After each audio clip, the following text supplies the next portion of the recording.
गर्मा गर्म पानी पूरी बनाकर खिलाऊंगा। हाँ मेरे प्यारे बाबा।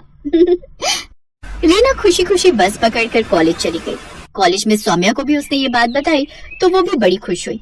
हाय, हरिया काका के हाथ की गर्मा गर्म पानी पूरी तो मुझे भी बहुत पसंद है। गर्मा गर्म पानी वो तो मैं भी खाऊंगी, वो तो मुझे भी बड़ी पसंद है, मैं भी चलूंगी खाने। ठीक है, फिर तुम दोनों चलना। शाम को रीना अपनी दोनों सहेलियों के साथ अपने बाबा के ठेले पर आ जाती है। हरिया बीच बाजार में गर्मा गर्म पानी पूरी बनाकर बेचता था। इस तरह की पानी पूरी शहर में कोई नहीं बेचता था, इसलिए कुछ अलग नाम सुनकर सभी उसके ठेले पर पानी पूरी खाने जरूर आते। धीरे धीरे रीना भी अपने बाबा से गर्मा गर्म पानी पूरी बनाना सीख गई। ऐसे ही समय बीतता जाता है। कॉलेज की पढ़ाई खत्म करने के बाद दोनों अमीर सहेलियां पढ़ाई करने के लिए बैंगलोर चली जाती हैं और इधर अब रीना के बाबा की तबीयत ठीक नहीं रहती, जिस कारण अब वो ये अपने बाबा का काम संभाल लेती है। वो सारा दिन ठेला यहाँ से वहाँ लेकर पानी पूरी बेचती और गर्मा गर्म पानी पूरी ठेले पर बनाकर आने वाले ग्राहकों को खाने को देती। गर्मा गर्म पानी पूरी खाओ, गर्मा गर्म पानी पूरी एक बार खाओगे बार बार आओगे, आइए आइए गर्मा गर्म पानी पूरी। कुछ साल और बीत गए और अब निधि और सौम्या की शादी दो सगे भाइयों से हो गई। उनके पति भी अमीर घर से ही थे। वो दोनों उन दोनों का खूब ख्याल रखते। इधर रीना को अपनी दोनों सहेलियों की याद तो आती, लेकिन उसके पास उन दोनों का फोन नंबर भी नहीं था कि वो उनसे कांटेक्ट कर सके। कुछ समय बाद रीना भी अपने बाबा के इलाज के लिए दिल्ली आ जाती है। अब वो वहीं एक झोपड़ी में रहकर अपने माँ बाबा दोनों का ख्याल रखती, साथ ही अपनी गर्मा गर्म पानी पूरी का ठेला लगाती। इधर निधि और सौम्या के पतियों का ट्रांसफर भी दिल्ली हो जाता है। फिर एक रोज, सौम्या चलो, आज मैं तुम सबको पानी पूरी खिलाने ले चलता हूँ। तुम सबको तो पता ही है दिल्ली खाने पीने के लिए कितनी मशहूर है। हाँ, फिर तो सभी चलते हैं, बड़ा मजा आएगा। वो सभी सुखीराम पानी पूरी वाले की पानी पूरी खाने खान मार्केट चले जाते हैं, जिसे खाकर सौम्या कहती है, मुझे तो यहाँ की पानी पूरी बिल्कुल पसंद नहीं आई। हाँ सौम्या, और खाकर तो देखो। सौम्या बिल्कुल ठीक कह रही है, वो स्वाद नहीं है इसमें, हमें नहीं खानी और पानी पूरी। पानी पूरी तो हरिया काका और हमारी दोस्त रीना बनाती है, लेकिन पता नहीं अब वो कहाँ है। कमाल है, इतनी बढ़िया तो है। खैर, मैं तो एक प्लेट और खाऊंगी। ऐसे ही समय बीतता है। फिर एक रोज, यार निधि पता नहीं अपनी दोस्त रीना कहाँ होगी, कैसी होगी। कॉलेज छोड़ने के बाद उससे कभी मिलना ही नहीं हुआ। हाँ यार, मुझे भी उसकी बड़ी याद आती है। एक बार जब कानपुर गई थी अपनी कजिन की शादी में तो उसके घर भी गई थी, लेकिन वहाँ ताला लगा हुआ था। काश वो हमें फिर मिल जाए। ऐसे ही समय बीता। एक रोज सौम्या का पति अंकित, सौम्या कल मेरे ऑफिस के एक क्लाइंट की शादी है, तुम सबको भी वहाँ चलना है। हाँ, इसलिए तुम दोनों में रेडी हो जाना। और माँ और प्रीति भी साथ चलेगी। उसने बार बार रिक्वेस्ट की है कि सबको पार्टी में साथ लाए। अच्छा ठीक है, हम सब तैयार रहेंगे। निधि तू वो पर्ल्स मेकओवर वाले को अभी से बुक कर ले। ठीक है, मैं आज ही फोन कर देती हूँ। फिर अगले दिन वो सभी शादी में तैयार होकर चले जाते हैं। वो एक काफी बड़ी पार्टी थी जिसमें तरह तरह के स्टॉल लगे हुए थे। वो दोनों एक तरफ खड़ी थी, तभी उनकी ननद प्रीति आती है। निधि भाभी, सौम्या भाभी, आप यहाँ के गोलगप्पे खाकर तो देखो। कसम से आज तक इतने अच्छे गोलगप्पे आपने नहीं खाए होंगे। अरे नहीं प्रीति, हमें नहीं खाने। वो सच कह रही है बहू, तूने यहाँ के गोलगप्पे खाए ना तो तू अपनी उस दोस्त के गोलगप्पे भी भूल जाएगी जिसकी तुम दोनों तारीफ करती फिरती हो। निधि और सौम्या दोनों उस पानीपुरी के स्टॉल पर जाती हैं, जहाँ वो खाती हैं गर्मा गर्म पानीपुरी। अरे ये गर्मा गर्म पानीपुरी, इनका स्वाद तो बिल्कुल ऐसा है जैसे अपनी रीना के बाबा बनाते थे और रीना भी। अरे भैया, ये गोलगप्पे किसने बनाए? बहन जी, ये तो अंदर एक मैडम बनाती जा रही है और इस स्टॉल पर हम बेच रहे हैं। ये तो वही गोलगप्पे। जल्दी चल सौम्या। वो दोनों अंदर जाती है जहाँ रीना गर्मा गर्म गोलगप्पे बना रही थी। सौम्या और निधि को वो देखती है तो बड़ी खुश होती है। सौम्या, निधि, तुम दोनों यहाँ, तुम दोनों की शादी हो गई, कितनी अच्छी लग रही हो तुम दोनों। ये सब छोड़ और आकर पहले हमारी कलेजे से लग जा यार। ये बता रीना, तो इस हालत में कैसे? इतनी पढ़ी लिखी होकर भी तो ये सब शादी में गोलगप्पे बनाकर बेच रही है। क्या बताओ दोस्त, इस गरीब की जिंदगी में ना जाने ऊपर वाले ने कितने दुख लिखे हैं। कॉलेज खत्म होने के बाद अचानक बाबा की तबीयत खराब रहने लगी, इसलिए घर खर्च चलाने के लिए मैं पानी पूरी बनाकर बेचने लगी। फिर बाबा के इलाज के लिए मैं उन्हें दिल्ली ले आई, लेकिन एक रोज अचानक उनकी मौत हो गई। खुद को संभालिए, अब वो कभी नहीं लौटेंगे।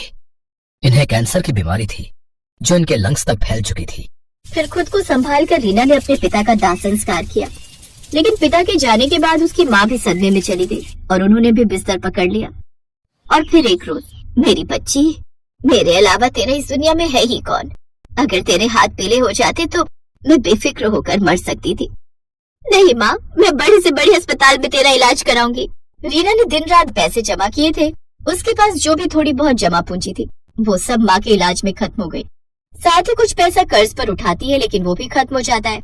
और इन सब के बाद भी वो अपनी माँ को नहीं बचा पाई। तो भी मुझे छोड़कर चली गई माँ।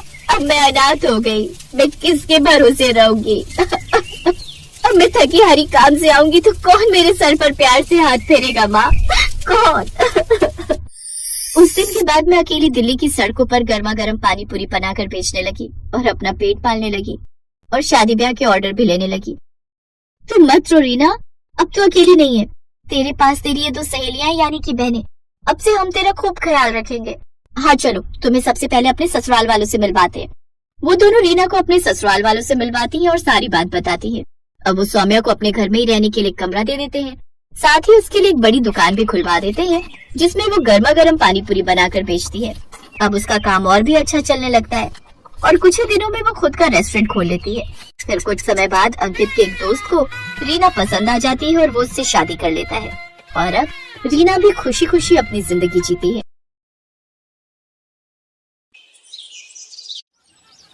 अरे भाई कैसे दिए गोलगप्पे? 50 रुपए की प्लेट है। और एक प्लेट में कितने गोलगप्पे? 6 गोलगप्पे होंगे। और कितने? अरे बाप रे बाप, 50 के 6 गोलगप्पे इतने महंगे? तभी सोचो तुम्हारी दुकान में भीड़ क्यों नहीं है। मुझे फालतू की भीड़ चाहिए भी नहीं। मेरे पास वही लोग गोलगप्पे खाने आते हैं जो इन्हें खाने के लायक हैं। और तुम लगता है यहाँ नए हो। दाम पूछने से पहले ऊपर लगा बोर्ड ही पढ़ लेते। दाम और नाम दोनों लिखे हैं। मेरा नाम मशहूर है और ये मेरे मशहूर गोलगप्पे हैं। एक एक गोलगप्पा इतना करारा है कि तोड़ो तो आवाज 1 किलोमीटर तक सुनाई दे। और पानी जैसा ग्राहक चाहे। पूरे 10 तरह की वैरायटी है मेरे पास पानी की। और ये देखो, ये है मेरे गोलगप्पों की असली जान, मेरा ये खास मसाला। हाँ हाँ, ये सब तो ठीक है, पर फिर भी 50 रुपए वाकई बहुत ज्यादा है। दाम तो यही है और यही रहेगा। अब तुम देख लो कि तुम मेरे गोलगप्पे खाने के लायक हो या नहीं। अरे ये क्या बात हुई? तुम ऐसे बात करते हो अपने ग्राहक से? नहीं, ग्राहक से तो नहीं, पर जो फालतू मेरा वक्त बर्बाद करे उससे मैं ऐसे ही पेश आता हूँ। चलो अब आगे बढ़ो और कोई सस्ता गोलगप्पे का ठेला ढूंढो। मशहूर ऐसा ही था। ये बात तो 100% सच थी कि वो गोलगप्पे बहुत ही अच्छे बनाता था, लेकिन इस बात पर उसे घमंड भी बहुत था। मशहूर का मानना था कि उसके पास हुनर और किस्मत दोनों का साथ है, इसीलिए उसे पूरा यकीन था कि उसका काम कभी मंदा पड़ ही नहीं सकता। और वास्तव में ऐसा हो भी रहा था। मशहूर के पास भले ही ग्राहक कम थे, लेकिन उनसे ही वो अच्छा खासा मुनाफा कमा लेता था। फिर कुछ दिनों के बाद, हाँ भाई लाओ जरा गोलगप्पे तो लगाना। अरे तुम फिर से आ गए। रेट कम नहीं होंगे, पहले ही बता रहा हूँ। हाँ हाँ, मैं तुमसे कम करने को कह भी नहीं रहा हूँ। ऐसा करो, सिर्फ मुझे नहीं इन सबको भी गोलगप्पे खिलाओ और इन सबके पैसे मैं दूंगा।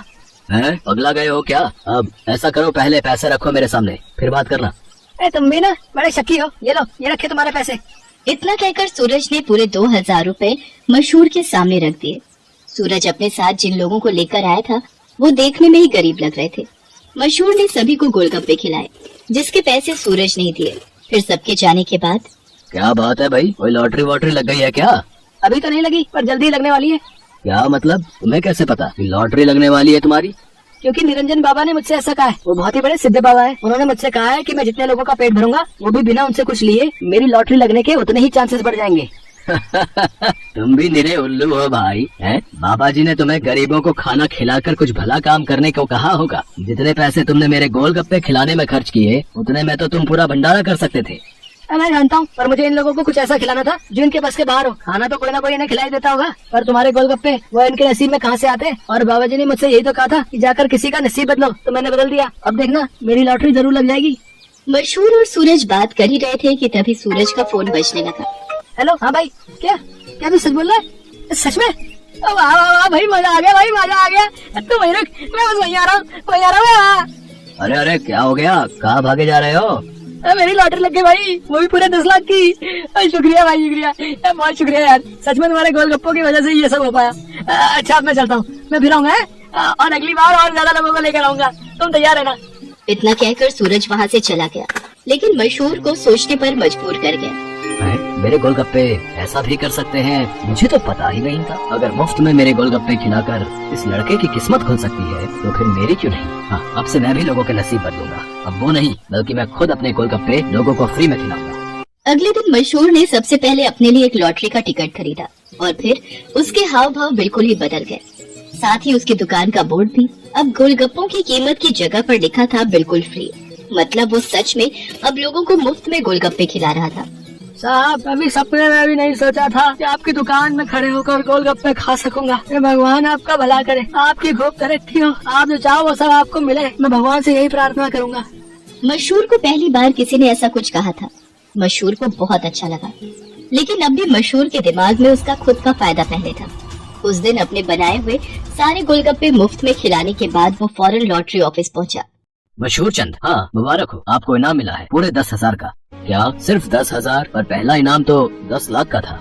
हाँ तो वो पहला इनाम भी तो है। आपकी किस्मत इतनी भी अच्छी नहीं है, शुक्र मनाइए कि 10,000 तो मिले। मशहूर इनाम के 10,000 लेकर अपने घर वापस आ गया। वो उदास था और नाराज भी। क्या हुआ जी, लॉटरी लगी क्या? लगी भी और नहीं भी, ये देखो 10,000 मिले हैं। अरे वाह, तो फिर आप उदास क्यों? आपको तो खुश होना चाहिए ना। अरे पर 10,000 से क्या होता है, इतने में तो 4-5 दिनों में अपनी दुकान से ही कमा लेता हूँ। उस लड़के को तो पहला इनाम मिला था, वो भी पूरे 10 लाख का, और उसने तो इतने कम गोलगप्पे खिलाए थे। मैंने तो अपने सारे गोलगप्पे मुफ्त में खिला दिए, फिर भी मुझे क्या मिला और उसे क्या मिला? ओफो, ये सब क्यों सोच रहे हो आप? आपने जितने भी गोलगप्पे मुफ्त में खिलाए उनकी लागत तो निकल गई ना, बोलो। हाँ उससे तो ज्यादा ही है ये पैसे। तो फिर आपको नुकसान थोड़ी ही हुआ है जो ऐसे मुंह लटका कर बैठे हो। 4-5 दिनों में जितना कमा पाते वो एक ही दिन में मिल गया, ये कम है क्या? मशहूर को अपनी पत्नी मोहिनी की बात ठीक लगी और उसने अपना इरादा और पक्का कर लिया। उसने आगे भी लोगों को फ्री गोलगप्पे खिलाना जारी रखा और हर रोज लॉटरी का टिकट खरीदना भी, कभी कम तो कभी ज्यादा, लेकिन हर रोज मशहूर का कुछ न कुछ इनाम जरूर निकलता था, जिससे मशहूर का हौसला और भी मजबूत होने लगा। इसके साथ ही मशहूर को अब ये सब करने में बहुत खुशी भी मिल रही थी। हर रोज लोगों के मुस्कुराते चेहरे उसकी दुकान से लौटते थे।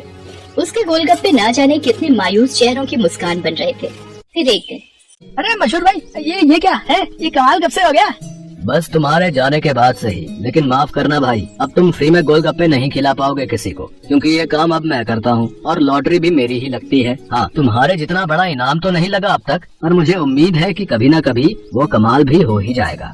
मशहूर की बात सुनकर सूरज मुस्कुरा दिया और उसने अपनी जेब से अपना विजिटिंग कार्ड निकालकर मशहूर को दिया और उससे बोला, कोई बात नहीं, ये मेरा कार्ड रख लो। अब लॉटरी का टिकट जब भी खरीदना हो तो बस मुझे फोन कर देना, ऑफिस तक आने की जरूरत नहीं पड़ेगी। सूरज के विजिटिंग कार्ड पर उसी लॉटरी ऑफिस का पता लिखा था जहां से मशहूर हर रोज लॉटरी के टिकट खरीदता था। असल में वो ऑफिस सूरज का ही था और उसी की वजह से हर रोज मशहूर का कोई न कोई इनाम जरूर निकल रहा था। कार्ड देखते ही मशहूर सारी बात समझ गया। उसने सूरज के सामने हाथ जोड़ते हुए कहा, मैं ये बिल्कुल नहीं पूछूंगा कि तुमने ये सब क्यों किया, क्योंकि शायद मैं जानता हूँ। बहुत बहुत शुक्रिया भाई, मुझे ये एहसास कराने के लिए कि ज्यादा पैसे कमाने से जरूरी है दुआएं कमाना, लोगों को खुशियाँ बांटना, जो मेरे गोलगप्पे बहुत आसानी से कर सकते हैं। इसके बाद मशहूर ने कभी लॉटरी का टिकट नहीं खरीदा, बल्कि वो फिर से अपने गोलगप्पे बेचने लगा। लेकिन उसके गोलगप्पों का दाम पहले से बहुत कम था, जिसकी वजह से अब हर कोई उसके